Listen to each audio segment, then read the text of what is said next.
souvent dit, chacun de nous, nous allons rendre compte devant le Seigneur à la fin de notre temps, notre pèlerinage sur la terre. Non pas pour ce que nous avons fait, mais pour ce que nous devions faire.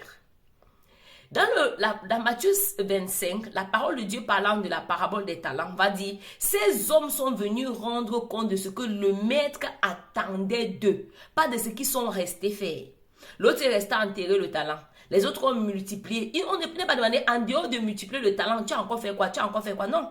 Si Dieu t'a envoyé sur la terre pour faire A et tu fais B, il ne va pas demander que le B là a quand même donné quelque chose. Non, tu seras jugé. Tu rendras compte pour nous les enfants de Dieu. Parce que nous n'allons pas à jugement. Tu rendras compte pour le A que tu étais sur la terre pour faire. Donc, une décision la plus importante après avoir confessé Jésus comme Seigneur et Sauveur, c'est connaître pourquoi tu es sur la terre. Beaucoup de personnes font des choses par effet de masse. Les gens le font, ça marche, ça donne l'argent, ça paye. C'est la mode. Les gens le font. C'est pourquoi ils sont en train de le faire. Ne cours pas après la masse parce que ton jugement sera individuel. Ne prends aucune décision dans ta vie. Parce que toutes les décisions ont un impact. Parce que les autres trouvent que c'est juste. Ne cours pas après ce que la majorité. Ah oui, mon église a décidé comme ça. Ah oui, mon ceci a décidé comme ça. Oh oui, mon ceci a décidé comme ça. Tu vas rendre compte pour l'acte que tu es en train de poser. Tu vas rendre compte pour la décision que tu es en train de prendre. Ton pasteur ne se tiendra pas devant Dieu à ta place. Ton leader ne se tiendra pas devant Dieu à ta place. Ton père ne se tiendra pas devant Dieu à ta place. Ta mère ne se tiendra pas devant Dieu à ta place. Parent, tu ne te tiendras pas devant Dieu à sa place.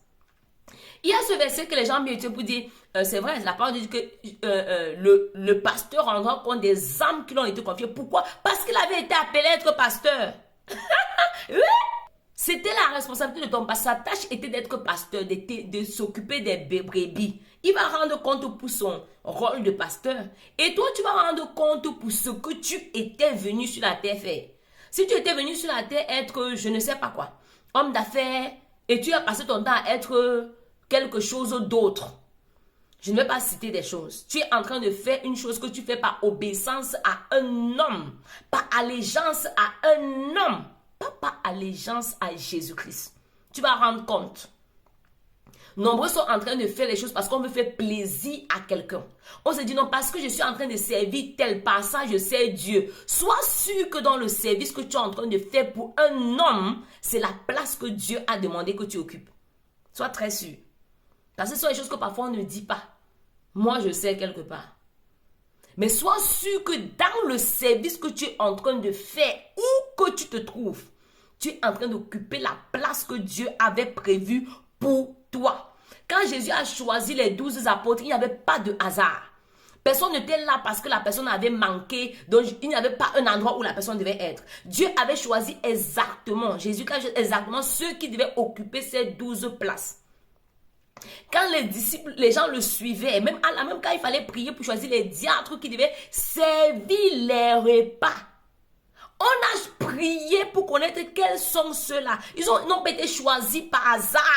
Donc même pour être en train d'être servant de la nourriture à l'église, tu dois être sûr que j'avais été appelé à servir la nourriture à l'église. Sinon tu peux être en train de faire la bonne chose, mais qui n'est pas la chose que tu devais faire. Ah oui. Beaucoup sont dans les activités pour réjouir le cœur des leaders, pour faire plaisir aux hommes, pour être applaudis au regard des hommes.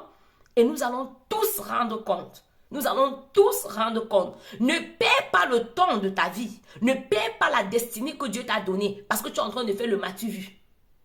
Ne vis pas pour qu'on te célèbre, pour que les hommes applaudissent alors que le ciel est Christ. Je vais dire ça à quelqu'un. Dieu peut t'avoir appelé toi à être caché dans ta chambre, être un intercesseur, gratter tes genoux aux pieds pour prier pour le salut des hommes. Mais tu portes que la Bible, tu es en train de marcher pour qu'on te voit comme ça.